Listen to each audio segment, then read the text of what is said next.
दोस्तों, एक बार फिर आपका स्वागत है, अभिनंदन है आपके अपने YouTube channel Aryan institute Allahabad में। दोस्तों, जैसा कि आपको थंबनेल पर नज़र आ रहा है, राजस्व लेखपाल नोटिफिकेशन जारी कर दिया गया है। दोस्त, आप सभी को बहुत बेसब्री से इंतज़ार था। बहुत समय से यह ट्रेंडिंग का मुद्दा चला आ रहा था कि राजस्व लेखपाल की वैकेंसी कब तक आएगी। दोस्त, आज नहीं तो कल आना था। आज अगर देखा जाए तो आज इसकी जो ऑफिशियल अपडेट्स है वह जारी कर दिया गया है। दोस्त, आप सभी को मैं उस अपडेट्स के बारे में साझा करूंगा। दोस्त, 18 से 19 पेज का जो यह अपडेट है, लेकिन मैं उसी चीज़ों को यहाँ एकत्र किया हूँ जो आपके लिए बेहद इम्पॉर्टेंट चीज़ें हैं। ठीक है, तो चलिए मैं शुरू करता हूँ। दोस्त, उससे पहले मैं आपको बताना चाहूँगा, आपको मेरे साथ बना रहना होगा लास्ट तक, और मैं आपको एक एक करके सभी चीज़ों को स्पष्ट करते हुए आगे की तरफ ले चलता हूँ। सबसे पहली चीज़ यहाँ दिख रही है आपके सामने कि राजस्व लेखपाल नोटिफिकेशन जारी कर दिया गया है। मैं आपको ऑफिशियल अपडेट के साथ पूरी तरह से अवगत कराऊंगा। दोस्त, इसमें एक चीज़ और आपको नज़र आ रहा है कि 7/1/2022 से यह आवेदन प्रारंभ हो जाएगा। जैसा कि आज 4 तारीख है दोस्त, यह उम्मीद लगाई जा रही थी कि 7 तारीख तक जो है आचार संहिता लग जाएगा। अगर 7 तारीख तक इसका जो है नोटिफिकेशन जारी नहीं किया जाता तो जाहिर सी बात है कि आचार संहिता में कोई भी वैकेंसी या कुछ भी सरकारी काम नहीं किया जा सकता है। तो उसी सब को मद्देनज़र देखते हुए राजस्व लेखपाल की वैकेंसी अगर देखा जाए तो इसका नोटिफिकेशन जारी कर दिया गया है। दोस्त, आपको यह कन्फ्यूज़न होगा कि जाने कितने पदों पर होगी भर्ती। इसके बारे में भी मैं आपको बताऊंगा कि टोटल इसमें कितने पद हो सकते हैं। इसके लिए आप मेरे साथ बने रहिए और पूरी तरह से मैं आपको संपूर्ण जानकारी के साथ अच्छी तरह से समझाने का प्रयास भी करूंगा। तो चलिए हम अपने अपडेट को शुरू करते हैं। ठीक है, चलिए देखिए, पहली चीज़ यहाँ लिखा गया है, मैं आपको जूम करके दिखाने का प्रयास करता हूँ। दोस्त, ऊपर लिखा गया है कि उत्तर प्रदेश अधीनस्थ सेवा चयन आयोग लखनऊ विज्ञापन संख्या, यह देखिए ऑनलाइन आवेदन शुल्क, यहाँ से आप देख सकते हैं ऑनलाइन आवेदन शुल्क जमा करना प्रारंभ होने की तिथि 7/1/2022। ऑनलाइन आवेदन शुल्क आवेदन सबमिट करने की अंतिम तिथि जो आपकी रखी गई है वह 28/1/2022 रखी गई है। यानी 7 तारीख से 7 जनवरी से आपका आवेदन प्रारंभ होगा और 28 जनवरी तक यह आवेदन चलेगा। 28 जनवरी तक आप पूरी तरह से फीस वगैरह भरकर यह जमा कर सकते हैं। आगे इसमें लिखा गया है कि आवेदन में संशोधन की अंतिम तिथि जो रखी गई है वह 4/12/2022 रखी गई है। अगर आपका आवेदन करते समय कहीं आपकी त्रुटियां होती हैं तो वह आप 4 फरवरी 2022 तक संशोधन कर सकते हैं। तो चलिए इसमें और आगे लिखा गया है विशेष कथन उपरोक्त विज्ञापन के सापेक्ष। यहाँ आप इस कॉलम में देख पा रहे हैं कि उपरोक्त विज्ञापन के सापेक्ष आवेदन व फीस जमा करने की अंतिम तिथि 28/1/2022 तक है। इस तिथि के बाद कोई आवेदन फीस स्वीकार नहीं होगी। आवेदन देखिए दोस्त, मैं आपको पूरी तरह से पढ़ के बता रहा हूँ, बाकी चीज़ें आप स्वयं समझदार हैं, स्वयं समझ सकते हैं, क्योंकि हर चीज़ें अगर मैं आपको समझाने का प्रयास करूँगा तो भैया समय ज़्यादा लगेगा।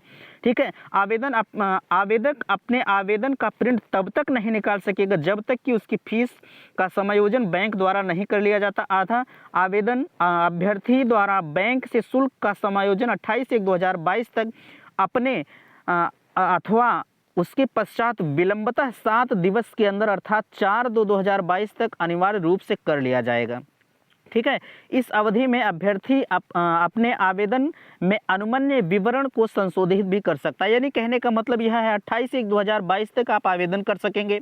लेकिन दोस्त, अगर फीस जमा करने की बात रही तो आप 4 तारीख दूसरा महीना सन 2022 तक अगर आपके फॉर्म में कहीं त्रुटियां होती हैं तो उससे आप पूरी तरह से संशोधन भी कर सकते हैं। इसके बाद अगर आप चाहते हैं कि मैं किसी तरह का संशोधन करूं तो यह असंभव है। इसलिए आप जब भी करिएगा दोस्त, सोच समझकर ऑनलाइन आवेदन करिएगा। इसमें आगे लिखा गया है, बाकी की चीज़ें आप देख सकते हैं। उत्तर प्रदेश अधीनस्थ सेवा चयन आयोग लखनऊ विज्ञापन संख्या इतना, लेखपाल मुख्य परीक्षा के अंतर्गत राजस्व परिषद उत्तर प्रदेश लखनऊ नियंत्रणाधीन 8,085 राजस्व लेखपाल पदों पर चयन हेतु भारत के नागरिकों से ऑनलाइन आवेदन आमंत्रित किए जाते हैं। दोस्त, यहाँ आप इस कॉलम में देख पा रहे हैं, यहाँ लिखा गया है कि 8,085 पद टोटल इसमें आपको दिया जा रहा है। यानी अगर देखा जाए तो जो इसमें टोटल वैकेंसियां हैं वह 8,085 पदों के लिए यह भर्ती का विज्ञापन जारी किया गया है। इसमें आगे लिखा गया है कि राजस्व लेखपाल मुख्य परीक्षा यानी अभ्यर्थी को शॉर्ट लिस्टिंग उनकी प्रारंभिक अर्हता परीक्षा 2021 यानी कि पीईटी जो आपका 2021 में हुआ था के स्कोर के आधार पर ही की जाएगी। अतः इस परीक्षा के प्रतिभाग हेतु केवल वही अभ्यर्थी ऑनलाइन आवेदन कर सकते हैं जो प्रारंभिक अर्हता परीक्षा 2021 में पीईटी में सम्मिलित हुए थे। उन्हें आयोग द्वारा स्कोर कार्ड वैध संख्यात्मक स्कोर के साथ जारी किया गया है। यानी अगर आप जो है पीईटी की परीक्षा में सम्मिलित हुए हैं, अगर आपका एक सम्मानजनक स्कोर है दोस्त, तो आप इस परीक्षा में पार्टिसिपेट कर सकते हैं। अन्यथा की स्थिति में अगर आप पीईटी में भाग नहीं लिए हैं तो जाहिर सी बात है कि आप इस वैकेंसी से बाहर हैं। दोस्त मैंने आपको बताया था जो यह ऑनलाइन आवेदन है इसकी क्वालिफिकेशन जो रखी गई है वह इंटरमीडिएट रखी गई थी। ठीक है, आगे लिखा गया है कि परंतु यह जब तक आयोग स्तर पर जांच के अधीन उत्तर व औपबंधिक श्रेणियों के अभ्यर्थियों को अंतिम निर्णय नहीं लिया जाता है, तब तक इन श्रेणियों के अभ्यर्थियों के द्वारा आयोजित की जाने वाली विभिन्न मुख्य परीक्षाओं में आवेदन की औपबंधिक रूप से आपकी काम की चीज़ नहीं है। बाकी की छोड़िए, आगे लिखा गया है, यहाँ से आप देख सकते हैं जो 1 नंबर करके कॉलम लिखा गया है यहाँ से कि ऑनलाइन आवेदन करने वाले अभ्यर्थियों के लिए आवश्यक सूचना। इस विज्ञापन के अंतर्गत आवेदन करने वाले ऑनलाइन आवेदन पद्धति ऑनलाइन एप्लीकेशन सिस्टम लागू है। अन्य किसी माध्यम से प्रेषित आवेदन स्वीकार नहीं किया जाएगा। अभ्यर्थी आयोग की वेबसाइट upssc.government.in के माध्यम से ऑनलाइन आवेदन करें। यानी कहने का मतलब यह है, अगर आप किसी माध्यम से ऑफलाइन, जैसे कहा जाए, अगर आप ऑफलाइन फॉर्म को भेजते हैं आयोग के पास तो यह आपका एप्लीकेशन फॉर्म रिजेक्ट कर दिया जाएगा। पूरी तरह से पूरी प्रक्रिया ऑनलाइन रखी गई है, आपको ऑनलाइन ही जो है आपका एप्लीकेशन फॉर्म मान्य किया जाएगा। ठीक है, इसमें आवेदन प्रक्रिया लिखी गई है। 2 नंबर पर देखेंगे, अभ्यर्थियों की अपेक्षा की जाती है कि वह विज्ञापन के सावधानी पूर्वक पढ़ें, भली भांति समझ लें कि वे विज्ञप्ति पद हेतु वंचित अनिवार्य अर्हता व अन्य अर्हता धारित करते हैं तथा निर्धारित आयु सीमा के अंतर्गत आते हैं। अतः देखिए, इसका मतलब यह है कि आपको यह जानना आवश्यक है कि क्या मैं इस भर्ती के लिए एलिजिबल हूं। पता लगा आप भैया चले गए भरने के लिए फॉर्म और आपने पीईटी जो आपका हुआ था 2021 में, आपने उसमें पार्टिसिपेट ही नहीं किया था, तो यह आपके लिए वैकेंसी नहीं है। इसमें यही कहा जा रहा है कि आपको यह जानना अति आवश्यक है कि क्या आप इस भर्ती के लिए योग्य हैं कि नहीं हैं। पूरी तरह से आप समझ पा रहे हैं। ठीक है, आगे लिखा गया है, देखिए अभी हमने संशोधन के बारे में आपसे चर्चा किया था। 3 नंबर में लिखा गया है कि आवेदन पत्र में संशोधन। ठीक है, इसमें देखिए लिखा गया है कि अभ्यर्थी आवेदन फीस शुल्क जमा करने के उपरांत ही अपने आवेदन पत्र में संशोधन कर सकता है। इसके लिए अभ्यर्थी वेबसाइट के मुख्य पृष्ठ पर एप्लीकेशन सेगमेंट के अंतर्गत एप्लीकेशन डैशबोर्ड पर जाकर पीईटी रजिस्ट्रेशन के माध्यम से लॉगिन करेगा। लॉगिन करने के उपरांत अभ्यर्थी संबंधी विज्ञापन के सामने मॉडिफाई एप्लीकेशन बटन पर क्लिक कर वेरिफिकेशन कोड दर्ज करेगा। तदुपरांत registered mobile number, email ID पर ओटीपी जाएगा और इस ओटीपी के सबमिट करने पर अभ्यर्थी का भरा हुआ फॉर्म प्रदर्शित होगा। ठीक है, यानी कहने का मतलब यह है, यह आपको जैसे जैसे आप संशोधन कर पाएंगे, यह पूरी प्रक्रिया बताई गई। यह आप साइबर कैफ पर जाएंगे तो स्वयं साइबर कैफ वाला आपको जानकारी देगा, इसमें मुझे बताने की जरूरत नहीं है। ठीक है, इसमें आगे कहा गया है कि अभ्यर्थी अपने आवेदन पत्र में निम्नलिखित विवरण को ही संशोधित कर सकता है। सबसे बड़ी चीज यहाँ देखिए लिखा गया है कि भैया आप किस चीज को संशोधित कर सकते हैं। यहाँ देखिए 2 नंबर के कॉलम में दिया गया है, यहाँ लिखा गया है कि अभ्यर्थी अपने आवेदन पत्र को के निम्नलिखित विवरण को ही संशोधित कर सकता है। उक्त के अतिरिक्त अभ्यर्थी को आवेदन में किसी अन्य विवरण को संशोधित करने की अनुमति नहीं दी जाएगी। अब क्या क्या चीज़ है यहाँ आप देख पा रहे हैं पूरे कॉलम में। आप यहाँ देखिए, यहाँ बताया गया है आपको कि नाम में वर्तनी की गलती, यानी अगर नाम में कहीं गलती हुआ है, पिता के नाम में कहीं गलती हुई, पत्राचार का पता जो है, जैसे आपने पत्राचार का पता जो डाला है, अन्य अभ्यर्थी विवरण जैसे EWS एवं क्षैतिज आचरण या DPFP, और इसमें देखिए पूरी तरह से जो PH कैंडिडेट होते हैं उनके लिए है। जाति श्रेणी आप अगर आपने गलत किया है, जैसे सामान्य, अनुसूचित जाति, अनुसूचित जनजाति, अन्य पिछड़ा वर्ग भैया अगर आपने लिंग अपना गलत किया है उसे भी आप चेंज कर सकते हैं। बाकी की चीज़ें आप कभी नहीं चेंज कर सकते हैं। जैसे अगर हम बात करें, अगर आप अपना एलिजिबिलिटी जो डालेंगे वह अगर आप गलत करते हैं तो जाहिर सी बात है कि वह आप संशोधन नहीं कर पाएंगे। ठीक है, आगे लिखा गया है 3 नंबर में देखिए, आवेदन पत्र में संशोधन, इस विज्ञापन के उल्लेखनीय संशोधन की तिथि।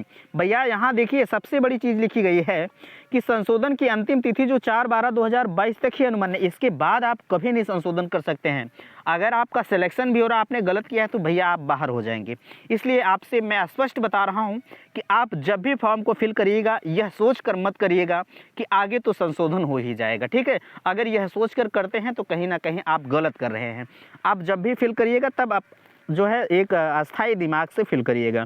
देखिए पदों का विवरण दिया गया है। पदों का विवरण आप स्वयं देख सकते हैं कि टोटल पद जो इसमें दिए गए हैं, वेतनमान आप देख सकते हैं। न्यूनतम 18 से 40 आपकी एज होनी चाहिए, ठीक है। 1 जुलाई 2021 को न्यूनतम अधिकतम वर्षों में, ठीक है। इसमें अनारक्षित जो है 3271 पद हैं। अनुसूचित जात की अगर हम बात करें तो 1690 टोटल पद हैं और अनुसूचित जनजात के 152 पद हैं। अन्य पिछड़ा वर्ग जो है वह 2174। आर्थिक रूप से कमजोर वर्गों के लिए जो EWS कैंडिडेट हैं उनके लिए 798 और टोटल पद की अगर हम बात करें तो 8085 पद हैं अस्थाई और अस्थाई, ठीक है। इसमें आगे अगर हम कहें, आगे एक पेज और बचा हुआ है। देखिए अनिवार्य अहर्ता, शैक्षिक अहर्ता जो होनी चाहिए आपके लिए बेहद इंपॉर्टेंट चीज़ें हैं, मैंने आपको पहले भी बताया। और यहाँ भी आप देखिए, यहाँ लिखा गया है कि उपयुक्त सारणी से उल्लिखित राजस्व परिषद उत्तर प्रदेश लखनऊ के नियंत्रणाधीन राजस्व लेखपाल के रिक्त पदों पर चयन के लिए अभ्यर्थी को निम्नलिखित अनिवार्य अहर्ताएं व शैक्षिक व अन्य आवेदन की अंतिम तिथि तक धारित करना अनिवार्य है, ठीक है। इसमें आगे लिखा गया है कि विभाग का नाम राजस्व परिषद उत्तर प्रदेश लखनऊ, यह आप देख पा रहे हैं। पद का नाम लेखपाल। और इसमें अनिवार्य अहर्ता शैक्षिक एवं अधिमानी अहर्ताएं क्या है। देखिए अनिवार्य अहर्ता शैक्षिक, अभ्यर्थी को माध्यमिक शिक्षा परिषद उत्तर प्रदेश की इंटरमीडिएट परीक्षा या सरकार द्वारा उसके समकक्ष मान्यता प्राप्त कोई अन्य परीक्षा उत्तीर्ण होना आवश्यक है। यानी अगर आप चाहे यूपी बोर्ड, CBSE बोर्ड, किसी भी बोर्ड से इंटरमीडिएट क्वालिफाई आपको होना अनिवार्य है। इसमें आगे लिखा गया है अधिमानी अहर्ताएं अन्य बातों के समान होने पर ऐसे अभ्यर्थी को सीधी भर्ती के मामले में अधिमान कर दिया जाएगा जिसने प्रादेशिक सेना में न्यूनतम 2 वर्षों में अवधि तक सेवा की हो या राष्ट्रीय कैडेट कोर का भी B प्रमाण पत्र प्राप्त किया हो। और देखिए आयु सीमा के बारे में थोड़ा सा आप जान लीजिए। आयु सीमा दोस्त, आपकी जो आयु सीमा है यहाँ आप देख पा रहे हैं, इस कॉलम में स्पष्ट लिखा गया है कि आयु सीमा जो रखी गई है वह 18 से 40 वर्ष रखी गई है। अगर वहीं हम बात करें, यहाँ देख पा रहे हैं आप, परंतु अनुसूचित जातियों अनुसूचित जनजातियों की ऐसी श्रेणी में जो सरकार द्वारा समय पर अधिसूचित की जाए अभ्यर्थियों की दशा में उच्चतर आयु सीमा उतने वर्ष अधिक होगी जितने निर्दिष्ट किया जाएगा। यानी सब कुछ इसमें लिखा गया है, ठीक है। आगे आप देख पा रहे हैं क्या चीज़ बचा है, चयन का आधार आपका बचा हुआ है। चयन के आधार में थोड़ा सा आप समझेंगे। चयन का आधार जो होगा विज्ञप्ति पदों पर चयन, सीधी भर्ती रीत, यह बाकी चीज़ें आप देख पा रहे हैं। 10 नंबर पर आप देखेंगे कि परीक्षा योजना एवं पाठ्यक्रम, ठीक है। पाठ्यक्रम के बारे में दोस्त मैंने आपको पहले भी बताया था कि इसमें पाठ्यक्रम क्या होगा। यहाँ आप देख पा रहे हैं परीक्षा योजना, इस कॉलम को आप देखिए, कॉलम में पूरी तरह से आपका स्पष्ट हो जाएगा कि कैसे क्या रखा गया है, पूरी तरह से कॉलम में दिया हुआ है। यहाँ आप देखिए विषय दिया गया है सामान्य हिंदी, गणित, सामान्य ज्ञान, ग्राम्य समाज एवं विकास।